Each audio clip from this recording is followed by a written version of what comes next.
Hello friends, my self तनु सैनी। आज हम पढ़ेंगे निमोनिया, जिसे हमने आयुर्वेद में श्वसनक ज्वर भी कहा है। इसे हम यहाँ पे रेस्पिरेटरी इन्फेक्शन देखेंगे कि इसमें पहला है निमोनिया। जो निमोनिया है ये एल्वेलाई का इन्फेक्शन है। जो निमोनाइटिस है वो इम्यून मेडिएटेड इन्फ्लेमेशन एल्वेलाई का। यहाँ पे ब्रोंकाइटिस क्या है? जो ब्रोंकाइटिस होता है ये आपका ब्रोंकाइटिस है, ये वाला एरिया। यहाँ पर अगर आपका इन्फ्लेमेशन होगा वो आपका इम्यून मेडिएटेड भी हो सकता है और इन्फेक्शस भी हो सकता है।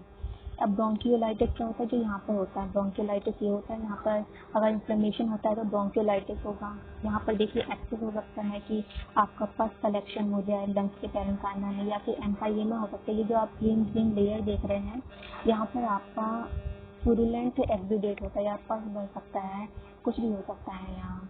अब देखिए यहाँ पर डेफिनेशन बता रखी है हमें कि एक एक्यूट रेस्पिरेटरी इन्फेक्शन होता है जो कि एक इन्फेक्शस एजेंट से होता है। मेनली ये स्ट्रेप्टोकोकस निमोनिया से होता है और ये हमारे जो लंग्स की पल्मोनरी पैरेन्काइमा है उसे इफेक्ट करता है। यहाँ पर देखिए लिखा है कि जो एल्वेलर स्पेस होता है दिस वन, ये एल्वेलर स्पेस होता है इसमें,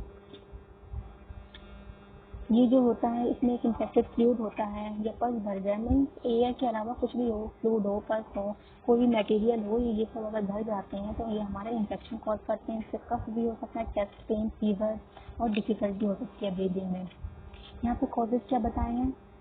इन्फेक्शन भी हो सकता है और नॉन इन्फेक्शन भी हो सकता है। जो इन्फेक्शन से होता है मेनली बैक्टीरिया निमोनिया होता है, इसमें वायरल, फंगस, पैरासाइटिक भी हो सकते हैं। नॉन इन्फेक्शन जो इन्फेक्शन ना हो, जैसे एक्सपीरेशन कुछ आपने एक्सपायर कर लिया है, या केमिकल निमोनिया से भी हो सकता है। यहाँ पे इन्फेक्शन ईटियोलॉजी बता रखी है जो इन्फेक्शन से होते हैं। पहला है बैक्टीरियम निमोनिया। यहाँ पर जो टिपिकली जो होता है ये ग्राम नेगेटिव होता है और ग्राम पॉजिटिव ऑर्गेनिज्म होता है। मेनली स्ट्रेप्टोकोकस न्यूमोनिया से होता है most commonly.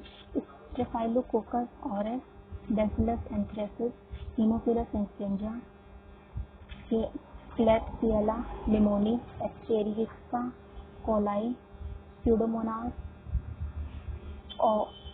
ओरुजिनोसा, Bordetella pertussis, Moraxella catarrhalis etcetera, ये सब इसके कॉज हो सकते हैं। या एटिपिकल मतलब कभी कभी हो सकता है कि इन्हें डिटेक्ट करना बहुत मुश्किल होता है। क्लमाइडा निमोनी हो गया, क्लमाइडा कैसी हो गया है, लेग्यूनेला निमोफिलिया, माइकोप्लाज्मा निमोनी, ये जो होते हैं एटिपिकल होते हैं। इनकी जो सेल वॉल स्ट्रक्चर होता है वो एब्सेंट रहता है, जिसकी वजह से ये ग्राम स्केल में नहीं डिटेक्ट हो पाते हैं। नेक्स्ट देखिए इसमें वायरल निमोनिया है। ये 1/3 केसेस में होता है निमोनिया। जो इन्फ्लुएंजा वायरस ए और वायरस बी होता है, या respiratory syncytial virus, human parainfluenza virus childrens में होता है। जो अब चल रहा है सार्स कोविड, जिसे हम severe acute respiratory syndrome corona virus कहते हैं, ये भी आपका वायरल है। या एडिनो वायरस हो सकता है इसमें, एंटावायरस। ये जो आपके वायरल इन्फेक्शन है ये सभी होते हैं, या तो आपको पहले से बैक्टीरियल इन्फेक्शन हो या कोई आपको हेल्थ प्रॉब्लम प्रेजेंट हो तो ये होने के चांसेस ज़्यादा होते हैं। अब देखिए इसमें फंगल निमोनिया क्या होता है? हिस्टोप्लाज्मा कैप्सुलेटम, ब्लास्टोमाइसिस, क्रिप्टोकोकस नियोफॉर्मेंस, न्यूमोसिस्टिक जीरोवेसी और कॉक्लिडियोइडिस इमिटेस। और पैरासाइटिक निमोनिया क्या होती है? टॉक्सोप्लाज्मा गोंजाई, स्ट्रोंगाग्लाइड, स्टेकोरेलिस, एस्केरिस, लम्ब्रिकॉइड और प्लाज्मोडियम मलेरिया, ये सब पैरासाइटिक होते हैं। यहाँ पे देखिए नॉन इन्फेक्शियस ईटियोलॉजी क्या होती है? Chemical pneumonitis. जो केमिकल निमोनाइटिस होता है मतलब कि केमिकल आप कुछ इनहेल कर लें, इनहेलिंग इरिटेंट आप एक्सपायर करेंगे, वॉमिटर, बेरियम, जो आप जीआई इमेजिंग में यूज़ करते हैं वो आप एक्सपायर कर लें, क्लोरीन गैस, ये सब आपकी केमिकल निमोनाइटिस कर सकते हैं। एक्सपीरेशन निमोनिया क्या होता है? इसमें डिटेक्ट होता है स्वेलिंग मैकेनिज्म, जैसे कि neurological disease, result of an injury that directly impairs swallowing और इंटरफेयर्स विद कॉन्शियसनेस, ये सब होते हैं इसमें। रिस्क फैक्टर क्या है इसमें? कब ज़्यादा हो सकता है? ये मेनली बच्चों में होता है या बूढ़ों में होता है। जो 2 साल तक के बच्चे होते हैं उनमें हो सकता है, या फिर 65 से ज़्यादा जो होते हैं उनमें हो सकता है।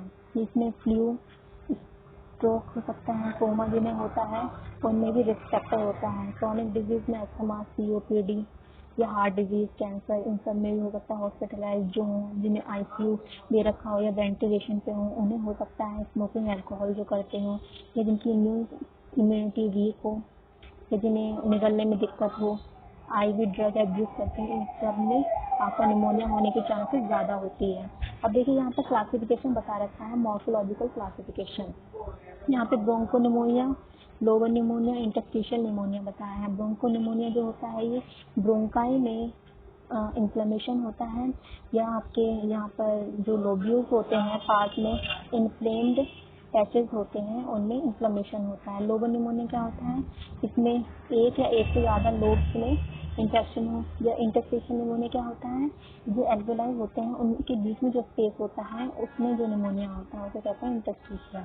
यहाँ पे देखो क्लिनिकल क्लासिफिकेशन, एक होता है जो हॉस्पिटल में होता है, एक होता है जो हॉस्पिटल के बाहर होता है। तो ये जो हॉस्पिटल के बाहर होता है उसे हम कहते हैं कम्युनिटी एक्वायर्ड निमोनिया। ये जो इन्फेक्शन है आपके पल्मोनरी पैरेन्काइमा में होता है, जो कि कम्युनिटी से आपको मिलता है। आप एक्सपोज होते हैं कम्युनिटी में, तब जाकर आपको निमोनिया होता है। नोसोकोमियल क्या होता है, ये इनसाइड द हॉस्पिटल होता है, जो हॉस्पिटल में रहकर जब हम एडमिट होते हैं तब आपको निमोनिया हो जाए। इसमें देखिए हॉस्पिटल एक्वायर्ड जो होता है, एक वेंटिलेटर एसोसिएटेड होता है, एक हेल्थ केयर एसोसिएटेड निमोनिया होता है। और इसमें एस्पिरेशन निमोनिया, आप कुछ एक्सपायर कर लें।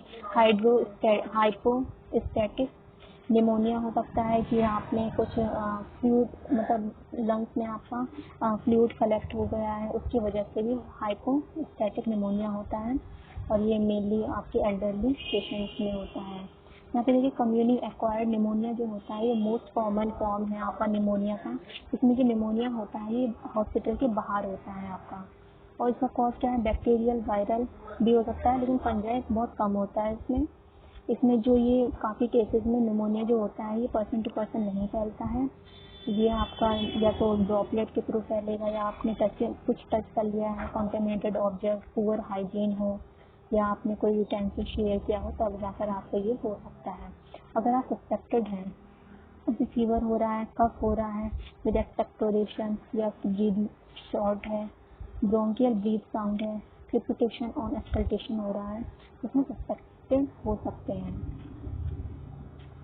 यहाँ पर देखिए नोसोकोमियल निमोनिया, जो निमोनिया होता है जो हॉस्पिटल में होता है आपका, इसमें हॉस्पिटल एक्वायर्ड निमोनिया जो निमोनिया है वो आपका 48 आवर्स से ज़्यादा अगर डेवलप हो तो ये कहलाता है, ये आपका एडमिशन के टाइम पर नहीं होता है। वेंटिलेटर एसोसिएटेड निमोनिया जो होता है इसमें 48 आवर्स से ज़्यादा होना चाहिए जब आप इंट्यूबेशन या मैकेनिकल वेंटिलेशन पर हो। और हेल्थ केयर एसोसिएटेड निमोनिया कब होता है, ये नॉन हॉस्पिटलाइज पेशेंट के लिए है, जो एक्सटेंसिव हेल्थ केयर कॉन्टैक्ट में रहते हैं या हीमोडायलिसिस कराया है, आउट पेशेंट क्लिनिक में रहते हैं, उनको ये ज़्यादा होता है। यहाँ पे रूट ऑफ स्प्रेड क्या है, किस मतलब मार्ग से होते हैं, एक्सपायरेशन, कुछ आपने एक्सपायर कर लिया है, वोमिटर्स हो गया है, या बेरियम आपने एक्सपायर कर लिया, इन्हेलेशन, कुछ इनहेल कर लिया है, ड्रॉपलेट्स वगैरह इनहेल कर लिए, इनोकुलेशन, कुछ कंटेमिनेटेड इक्विपमेंट है उनसे भी आपको हो सकता है। कोलोनाइजेशन मतलब कि कुछ इकट्ठा जो टुगेदरनेस होती है उसकी वजह से हो सकता है, COPD के पेशेंट के साथ हो सकता है। हिमोटोजीनस स्प्रेड मतलब सेप्सिस के जो पेशेंट होते हैं उन्हें हो सकता है, या फिर डायरेक्ट स्प्रेड हो जाए। यहाँ पे देखिए जो निमोनिया है, क्लियरेंस वर्सेस कोलोनाइजेशन।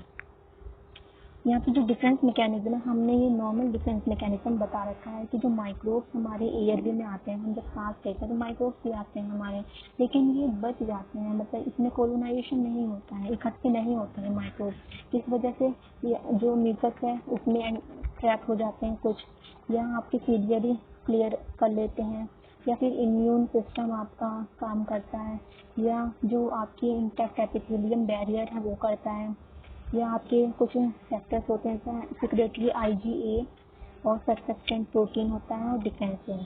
जब ये आपके काम करने बंद कर दें तब जाकर आपको निमोनिया होता है। यहाँ पे देखिए फैक्टर्स क्या होते हैं जो कोलोनाइजेशन करते हैं।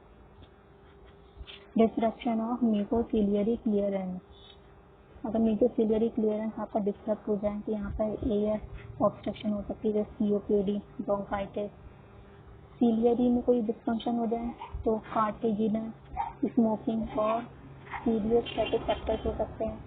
या इंटेक्ट एपिथेलियम बैरियर अगर डिस्ट्रक्शन हो जाए तो क्या होगा, इंजरी हो जाएगी आपकी। इन्फेक्शन की वजह से वायरल रेस्पिरेटरी इन्फेक्शन से इन्फ्लुएंजा हो सकता है। अगर आपका इनोकुलेशन इवेंट बढ़ जाए तो उसमें कॉन्शियसनेस ऑल्टर्ड हो जाएगा, डिस्पेजिया, इंट्यूबेशन, बैक्टीरिया, डेबिलिटी, ये सब हो सकते हैं। अगर इम्यून फंक्शन काम करना बंद मतलब कम कर दें तो इम्यून सप्रेस हो जाए, जिससे HIV हो सकता है। या आपका होस्ट इम्यूनिटी की वजह से IgA प्रोटीएज और एनकैप्सुलेशन हो सकता है। पैथोफिजियोलॉजी क्या है यहाँ पर, देखिए आपका लंग इफेक्ट हुआ है, इन्फेक्ट हो गया है बैक्टीरिया वायरस से, फिर जो आपके इन्फ्लेमेटरी रेस्पॉन्स है वो स्टार्ट हो जाएंगे। देन आपके एल्वियोलर में एडिमा हो सकता है, एक्सुडेट फॉर्मेशन हो सकता है, या कोई लिक्विड फॉर्म हो सकता है। यहाँ पे एल्वियोलाई और ब्रोंक्यूल्स आपके किसी सीरस, एक्सुडेट या ब्लड सेल, फाइब्रिन, इन सब से भर जाएंगे या बैक्टीरिया से भर जाएंगे और आपके कंसोलिडेशन मतलब कि सॉलिडेशन हो जाता है लंग्स टिश्यू का। नेक्स्ट देखिए यहाँ पर हमने स्टेज बता रखी है निमोनिया की। यहाँ पर 4 स्टेज हैं कि आपका सब कुछ इन्फेक्शन हो गया तो यहाँ पे 4 स्टेज होंगी। पहले कंसोलिडेशन होगा, फिर रेड हेपेटाइजेशन होगा, फिर ग्रे हेपेटाइजेशन होगा, फिर रिजोल्यूशन होगा। हम आगे पढ़ेंगे क्या क्या होता है ये। यहाँ पे देखिए कंसोलिडेशन कब होता है, ये आपके जो फर्स्ट 24 आवर्स होते हैं उसमें अकर होगा, मतलब सॉलिडिफिकेशन हो जाएगा, आपका इन्फेक्शन रिएक्शन सब कुछ हो गया है। यहाँ पे सेलुलर एक्सुडेट करेगा, उसमें क्या क्या होगा, न्यूट्रोफिल, लिम्फोसाइट, फाइब्रिन, ये सब आपके एल्वियोलर एयर को रिप्लेस कर देंगे। मतलब जो नॉर्मली जो लंग्स होते हैं उसमें एयर भरे रहते हैं, लेकिन एयर की जगह ये सब आ जाएंगे आपके, तो आपको दिक्कत होगी बाद में। जो कैपिलरीज होती हैं इसमें एल्वियोलर वॉल में वो कंजस्टेड हो जाएंगे, उन्हें स्पेस नहीं मिलेगा, एयर भी नहीं रहेगी आपकी। तो ये जो इन्फेक्शन है आपका ये हाइलम में जाएगा, प्लूरा में जाएगा और एकदम से फैल जाएगा। फिर आपका प्लूरिसी हो जाएगा, मतलब प्लूरा में इन्फेक्शन हो जाएगा। और इससे कैसे पता चलेगा कि आपको ये कोलोनाइजेशन हो गया है, कफिंग हो गया, डीप ब्रीदिंग होगी, कंसोलिडाइजेशन। फिर आएगी आपकी रेड हेपेटाइजेशन। ये आपकी जब कंसोलिडेशन हो गया है, 24 आवर्स हो गए, उसके बाद 2 से 3 दिन बाद आपको रेड हेपेटाइजेशन होगा। इस टाइम पर आपकी जो कंसिस्टेंसी होगी लंग्स की वो बिल्कुल लीवर की तरह होगी। जो लंग्स होते हैं वो हाइपेरेमिक हो जाएंगे, मतलब यहाँ पे ब्लड मतलब ब्लड वेसल्स बढ़ जाएंगे, ठीक है। फिर एल्वियोलर कैपिलरीज जो होती हैं उसमें ब्लड भर जाएगा। फाइब्रिनस आपके एल्वियोलाई में, फाइब्रिन जो होते हैं एल्वियोलाई में चले जाएंगे। ये जो स्टेज होती है इसमें क्या प्रेजेंट होते हैं, इसमें आपको erythrocyte, neutrophil, epithelial cells, fibrin, ये सब आपको एल्वियोलाई में मिलेंगे। तो ये आपके रेड हेपेटाइजेशन हो जाएगा, बिल्कुल रेड हो जाएगा। यहाँ पे देखिए आपका ग्रे हेपेटाइजेशन होगा, ये वो आपके रेड हेपेटाइजेशन हो गया। पहले हुआ कंसोलिडेशन, आपको इसमें 24 आवर लगेंगे, मतलब 1 दिन। फिर 2 दिन या 3 दिन बाद आपको होगी रेड हेपेटाइजेशन। फिर आपको 2 या 3 दिन बाद होगी ग्रे हेपेटाइजेशन। यही है हमने बताया कि रेड हेपेटाइजेशन 2 से 3 दिन बाद होती है। ये इरेगुलर स्टेज है, यहाँ पे कोई ब्लड सप्लाई नहीं होगी, कोई ब्लड नहीं होगा। यहाँ पे जो होगा लंग्स होंगे आपके ग्रे ब्राउन से येलो में कन्वर्ट हो जाएंगे, क्योंकि यहाँ पे फाइब्रिनोफिब्रिलेंट एक्सुडेट होता है। आरबीसी आपकी टूट गई है, ब्रेकडाउन हो गया, और हीमोफिडेरी मतलब हीमोग्लोबिन का ही एक ये मतलब ब्रेकडाउन का एक पार्ट है, तो ये फॉर्म होते हैं। यहाँ पर आपका जो एक्सुडेट हो आपके एल्वियोलाई में चला जाता है, वो प्रेशर एक्सर्ट करता है और उसकी वजह से कैपिलरीज में कंप्रेशन होता है, वो छोटी हो जाएंगी या तो आपका प्रेशर बढ़ जाएगा उसमें। फिर आपकी जो ल्यूकोसाइट है वो कहाँ जाएगी, आपकी एल्वियोलाई में जाएगी। अब आएगी आपकी रिजोल्यूशन। ये जो स्टेज होती है इसमें रिजॉर्प्शन और रिस्टोरेशन होता है पल्मोनरी के जितने भी टिश्यूज वगैरह होते हैं। इसमें आपके जो मैक्रोफेज हैं बहुत ज़्यादा नंबर में एंटर करेंगे एल्वियोलर स्पेस में। तो यहाँ पे फैगोसाइटोसिस होगा, बैक्टीरिया लेडन ल्यूकोसाइट अकर्स, मतलब बैक्टीरिया के बहुत ज़्यादा लोड होगा यहाँ पर और ल्यूकोसाइट भी बनेंगी। कंसोलिडेशन टिश्यूज जो होते हैं, जिनमें जो सॉलिडिफाइड जो भी टिश्यू होते हैं वो आपके रीएरिएट होंगे, आप उससे एरिएशन में लेंगे और फ्लूइड जो होता है वो आपका बाहर आएगा स्पूटम के फॉर्म में। जो फाइब्रिनोमस इन्फ्लेमेशन है वो बढ़ेगा आपका, और प्लूरल स्पेस में जाएगा, जिसकी वजह से क्या होगा, आपका रब हर्ड ऐसे साउंड सुनाई देगी एक्सकल्टेशन में, और ये रिजोल्यूशन आपका कॉज करेगा और आपका प्लूरल एडिशन करेगा। यहाँ पर देखिए हमने दिखाया है नॉर्मल की ऑक्सीजन गई है आपके एयरवे में, ये नॉर्मल हमने बता रखा है कि यहाँ पर ऑक्सीजन आपके जो भी टिश्यूज़ हैं, ब्लड स्ट्रीम है, उनके पास जाती है। लेकिन जैसे आपके यहाँ पर कुछ भी फ्लूइड फिल्ड हो रहा है तो आपका यहाँ पर एक ऑब्स्ट्रक्शन हो गया, जिसकी वजह से ऑक्सीजन आपके ब्लड स्ट्रीम में नहीं पहुँच पाएगी और इसलिए हमने निमोनिया कहा है। क्लिनिकल फीचर्स क्या है इसके, प्रोडक्टिव कफ बढ़ेगा, मतलब कफ आएगा आपका ग्रीनिश येलो और ब्लडी मेकअप भी हो सकता है, फीवर, स्वेटिंग, शेकिंग, चेल्स होने में, ट्रीमर्स वगैरह आएंगे, ब्रीथ आपकी शॉर्ट हो जाएगी, रैपिड शैलो ब्रीदिंग होगी, शार्प और स्टैबिंग चेस्ट पेन होगा, जो कि काफ़ी वर्क हो जाएगा जब आप ब्रीथ लेंगे या कफ आप निकालेंगे। आपको भूख नहीं लगेगी, लो एनर्जी रहेगी और फैटिग रहेंगे, नोजिया वोमिटिंग होगी, मेनली ये आपके छोटे बच्चों में होता है, कंफ्यूजन होगी आपको ओल्डर पीपल्स में। यहाँ पे हमने निमोनिया के कुछ सिम्टम बता रखे हैं, जैसे कि आपका सिस्टमेटिक में है कि हाई फीवर और चिल्स होगा, सेंट्रल नर्वस सिस्टम में हेडेक, एपेटाइट आपको नहीं लगेगी, भूख नहीं लगेगी, मूड स्विंग होगा, वेस्कुलर में बीपी लो हो जाएगा आपका, हार्ट आपकी बढ़ जाएगी, हार्ट रेट, गैस्ट्रिक में नोजिया वोमिटिंग होगा, जॉइंट्स में पेन होगा, मस्कुलर में फैटी एक्के होगा, लंग्स में क्या आएगा, कफ विद स्प्यूटम आ सकता है, फेलरम आ सकता है, शॉर्टनेस ऑफ ब्रीथ आ सकता है, प्लेवेटिक चेस्ट पेन या हेमोप्टाइटिस, खांसते हुए आपको ब्लड आ सकता है, स्किन में आपको क्लेमिनेस और ब्लूइनेस हो सकती है। यहाँ पे देखिए जनरल साइंस हमने बता रखे हैं, जब हम एग्जामिनेशन करेंगे तब क्या क्या होगा। यहाँ पे देखिए टेम्परेचर आपका बढ़ जाएगा, टेकिपनिया होगा, जो आपकी हार्ट बीट है, जो ब्रीथ है आपकी वो बढ़ जाएगी, टैकीकार्डिया होगा, जो ब्रीदिंग है वो बढ़ जाएगी, और टैकीकार्डिया मतलब हार्ट बीट आपकी बढ़ जाएगी, साइनसिस होगा मतलब आपकी पूरी बॉडी नीली पड़ जाएगी, सेंट्रल साइनसिस होगा, हाइपरटेंशन मतलब बीपी आपका कम हो जाएगा, ऑल्टर सेंसोरियम मतलब कि कॉन्शियसनेस, जो भी आपके ब्रेन फंक्शन है वो डिस्टर्ब होंगे, यहाँ पे एक्सेसरी मसल्स का यूज़ होगा रेस्पिरेशन में, और कंफ्यूजन भी हो सकता है। यहाँ पे साइंस ऑफ कंसोलिडेशन क्या बताएंगे, परकशन डल आएगा, ब्रोंकियल ब्रीथ साउंड आएगा, क्रैकल्स होगा, इंक्रीज बीएफ और बिया, इंक्रीज इगोफोनी और विस्परिंग, टेक्टोरिलोगी, प्लूरल ड्रग होगा। ये सब इसके साइंस ऑफ कंसोलिडेशन अगर सॉलिड आपका एंटर कर गया है। यहाँ पे देखिए हमने कुछ यहाँ पर साउंड बताए हैं, जैसे क्रैकल, ब्रोंकी, इगोफोनी। आप देखिएगा कि इसमें क्या क्या डिफरेंस होते हैं, आप इसकी साउंड सुनिए।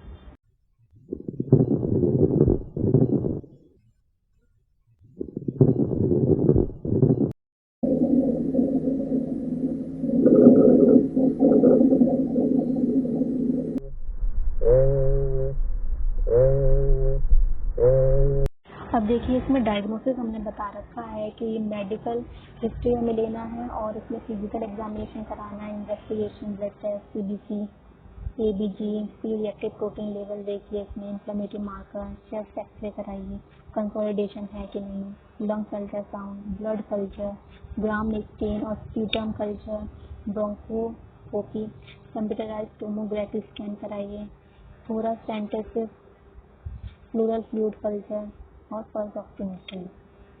यहाँ पे देखिए राइट मिडल लोब में हमने निमोनिया बता रखा है। यहाँ पर कंपेयर किया है कि मिडल जोन में हमने कंपेयर किया है कि इल डिफाइंड होमोजेनस ऑपेसिटी दिखाई दे रही है आपके, मतलब धुंधला धुंधला आपको दिखाई दे रहा होगा, जैसे ये है। यहाँ पे स्टिल हॉटी साइन दिखेगा, मतलब कि यहाँ पे लंग्स टिश्यूज आपके इंटरफेयर हो रहे हैं, ईयर ब्रोंकोग्राम स्मी, extensive of pleural but not working rate, कोई वॉल्यूम लॉस नहीं है। यहाँ पे देखिए हमने CUR भी बताया है 65, क्या है ये, यहाँ पे देखिए C का मतलब क्या है, कंफ्यूजन, U का मतलब यूरिया, R का मतलब रेस्पिरेटरी रेट, D का मतलब BP और 65 का मतलब कि एज 65 से ज़्यादा हो। ये एक रूल बताया है, प्रेडिक्शन रूल है, जो कि कम्युनिटी एक्वायर्ड निमोनिया में मोर्टेलिटी के रेट को प्रेडिक्ट करता है। और कंफ्यूजन को हमने 1 पॉइंट दिया, BON ब्लड यूरिया नाइट्रोजन को हमने मोर देन 7 मिलीमोल पर लीटर बताया। 1 पॉइंट SI रेट अगर 30 बीट पर मिनट है तो 1 पॉइंट DP अगर सिस्टोलिक लेस देन 90 mmHg है और डायस्टोलिक लेस देन और इक्वल टू 50 mmHg है तो 1 पॉइंट। अगर एज आपकी 55 से ज़्यादा है तो ये 1 पॉइंट होगा। अगर आपका 0 से 1 पॉइंट है तो आप आउट पेशेंट की तरह ट्रीट करें। 2 पॉइंट है तो उसे कुछ टाइम के लिए आपको हॉस्पिटल में रखना होगा। अगर 3 से 5 पॉइंट है तो आपको हॉस्पिटलाइजेशन करना होगा। कंसिडर करें ICU में रखना होगा आपको और रिस्क देखना होगा। 30 डेज में इंक्रीज हो सकते हैं जैसे जैसे आपका स्कोर इंक्रीज होगा।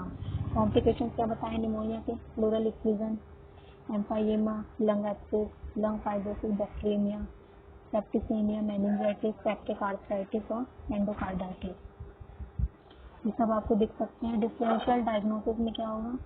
Asthma, COPD, pulmonary oedema, bronchiolitis, lung cancer, pulmonary emboli.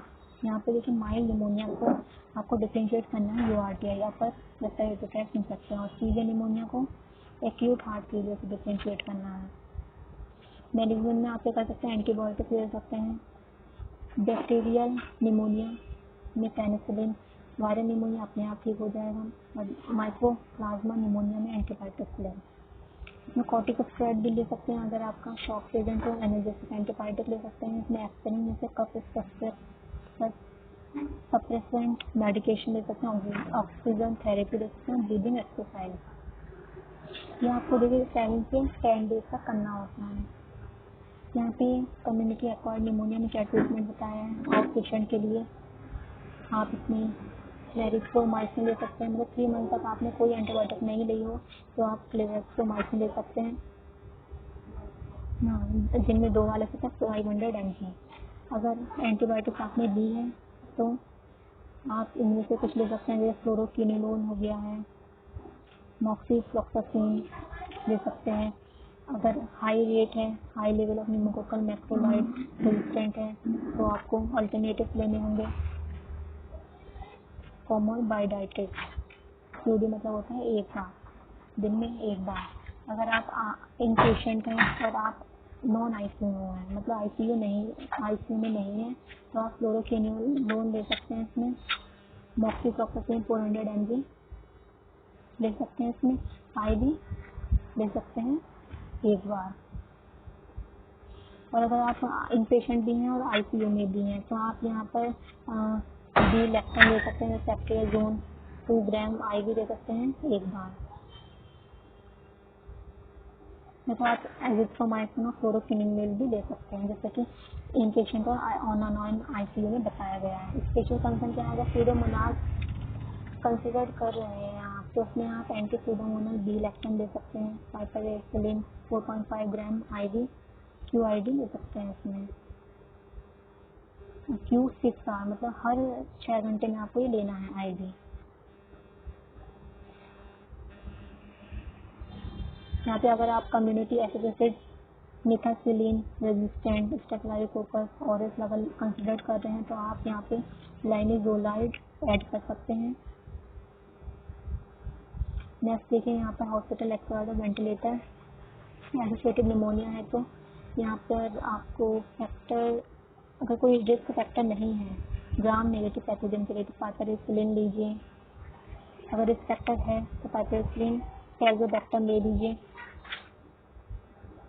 अगर वायरल निमोनिया मैनेजमेंट करना है तो उसमें इन्फ्लुएंजा वायरस अगर है तो आप यहाँ पे न्यूरोमिनेडेज इनहिबिटर लीजिए। अगर इन्फ्लुएंजा A है तो आप रेमिस्टेडिन ले सकते हैं। इन्फ्लुएंजा A और B को आप किससे कर सकते हैं? ऑसेल्टेनिडेज। वायरल निमोनिया है तो आप इसमें एडेनोवायरस, सार्स, कोरोना वायरस ये सब ले सकते हैं। इसमें कोई स्पेसिफिक एंटीवायरल मेडिकेशन नहीं है। इसमें आप यूज ऑफ एंटीबायोटिक कर सकते हैं। वायरल निमोनिया में कुछ एक्सपर्ट इसमें बताते हैं कॉर्टिकोस्टेरॉइड आप इसमें कॉन्ट्रोवर्शियल है, नहीं यूज़ करना है। प्रिवेंशन से आप वैक्सीनेशन ले सकते हैं। इसमें 2 वैक्सीनेशन बता रखी है, निमोकोकल कंजुगेटेड वैक्सीन और निमोकोकल पॉलीसैकेराइड वैक्सीन। आपने अपने हैंड वॉश करिए। जैसे कफिंग आ रही है, नोज़, आप बाथरूम जा रहे हैं उस टाइम पर भी आपको हैंड वॉश करने हैं। खाना बनाने से पहले भी हैंड वॉश करने हैं। स्मोकिंग नहीं करनी है आपको और जनरल हेल्थ का ध्यान रखें। यहाँ पे देखिए हमने थोड़ा सा आयुर्वेद पॉइंट ऑफ व्यू से बताया कि श्वसनक जो होता है ये माधव निदान ने भाव मिश्र ने कर्कटक सन्निपात में रखा है इसका नाम। इसमें ट्रीटमेंट जो करा है हमने वहाँ पे श्लेष्मो लवण सन्निपात सारे इसमें कफनाशक, हृदय संताप, कफ निस्तारक और कफ विलयन कारक औषधि लेनी है। संशमन चिकित्सा यहाँ पे हमने श्वास चिंतामणि रस बताया है, या आप शुद्ध टंकर ले सकते हैं बटी में सुदर्शन खंड बटी, अमृतारेस्ट और व्याघ्री रीठ की। यहाँ पर देखिए हमने ये चिकित्सा व्यवस्था बता रखी है। व्यवस्था पत्र है ये। यहाँ पर हमने थोड़ा कोविड के बारे में बताया था कि माइल्ड अगर निमोनिया हो सकता है कोविड में तो इसमें हम IU-64 ले सकते हैं, गुड़ूसी और खिचली का भी मेडिसिन ले सकते हैं। IU-64 हमने एंटी मलेरियल ड्रग में ही बता रखा था। ये सप्त पढ़ना कुटकी, और यहाँ पर देखिए सप्त पढ़ना कुटकी, किरातिकता और कुबेराक्ष ये सब यूज होते हैं इसमें। यहाँ पे दिव्या स्वस्तरी रस भी बटी यूज होती है। यहाँ पे हमें इंग्रेडिएंट बता रखे हैं इसके। Thank you for viewing my video, please share subscribe my channel. Thank you.